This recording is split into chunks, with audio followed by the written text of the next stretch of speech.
రంగారెడ్డి జిల్లా లింగారెడ్డిగూడ గ్రామంలో డ్రైనేజీ కాలువ నిర్మాణ వ్యవహారంపై తలెత్తిన వివాదంలో భీష్మ రామకృష్ణ చేసిన విమర్శలపై గ్రామ నాయకుడు చల్లా శ్రీకాంత్ రెడ్డి ఆగ్రహం వ్యక్తం చేశారు.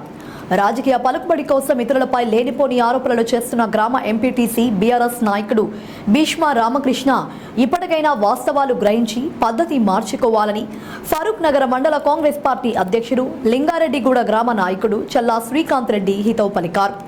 ఇతరులపై విమర్శలు చేసే ముందు సరైన ఆధారాలు చూపించాలని డిమాండ్ చేశారు. తాను ప్రజలకు ఉపయోగకరమైన పనులే చేశానని, అవసరమైతే తమ సొమ్ము ప్రజలకు ఇస్తామే తప్ప ఇతరుల సొమ్ముపై ఆశపడమని శ్రీకాంత్ రెడ్డి పేర్కొన్నారు.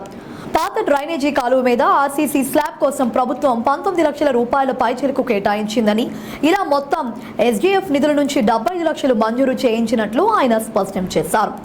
నాణ్యమైన పైపులతో డ్రైనేజీ కాలువ నిర్మాణ పనులు చేపట్టబోతున్నామని చల్లా శ్రీకాంత్ రెడ్డి ప్రకటించారు.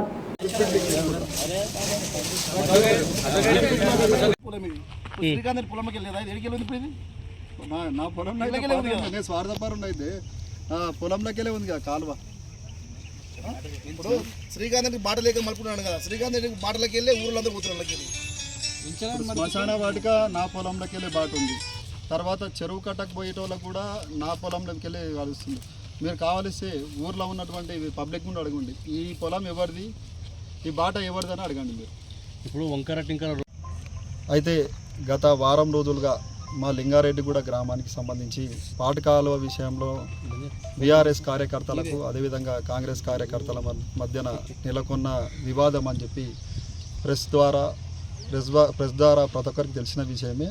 అయితే నా మీద నిన్న టీఆర్ఎస్ నాయకులు, కొంతమంది బీఆర్ఎస్ నాయకులు నా మీద కొన్ని ఆరోపణలు చేయడం జరిగింది.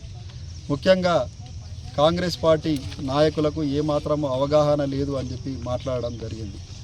అయితే నేను దానికి స్పందిస్తున్నా, మీకు ఏమాత్రం అవగాహన లేదు. ఫస్ట్ ఆఫ్ ఆల్ ఎందుకోసం ఈ మాట మాట్లాడుతున్నాను నేనంటే, మీరు శిలాఫలకం అంటే ఆ పని శాంక్షన్ కాకముందే 27/9/2023 రోజున ఎమ్మెల్యే అంజయ్ యాదవ్ గారిని తీసుకొచ్చి శిలాఫలకము ఓపెన్ చేశారు.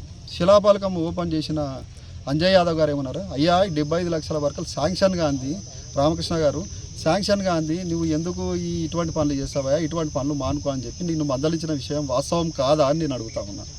ఆ తర్వాత దీని బిడ్ అయితే ఏదైతే ఈ 75 లక్షల పని తెచ్చినామా అని చెప్పి మాట్లాడుతున్నారో, దాని బిడ్ చివరి తేదీ ఏముందంటే 29/9/2023. అంటే బిడ్డు కన్ఫామ్ కాకముందే వీళ్ళు శిలాఫలకాలు వేసారు. అంటే పిల్ల పుట్టకముందే కుల్ల పుట్టిరు అనే విధంగా వాళ్ళు ప్రవర్తించారు. ఇది కరెక్ట్ కాదు. దీన్ని మా తెలంగాణ కాంగ్రెస్ ప్రభుత్వం వచ్చిన తర్వాత దీన్ని 12/12/2023 తారీఖు రోజున దీనికి టెండర్ కన్ఫామ్ అయింది. 75 లక్షల రూపాయలు టెండర్ కన్ఫామ్ అయింది. 58 లక్షల మొత్తం ఎంత 22% మొత్తము ట్యాక్సులు పోను 58 లక్షలకు దీన్ని కన్ఫామ్ చేసింది కాంగ్రెస్ ప్రభుత్వం కాదా అని నేను అడుగుతా ఉన్నా. అంతేకాదు ఈరోజు దాన్ని అగ్రిమెంట్ డేట్ కూడా వచ్చేసి దాని పేపర్లు కూడా మీకు సబ్మిట్ చేస్తా. పేపర్లు మీ దగ్గరనే కాదు మా దగ్గర కూడా ఉన్నాయి. టెండర్ ఇది కన్ఫామ్ అయింది ఈ పేపరు. అదేవిధంగా ఇంకొకటి లాస్ట్ అగ్రిమెంట్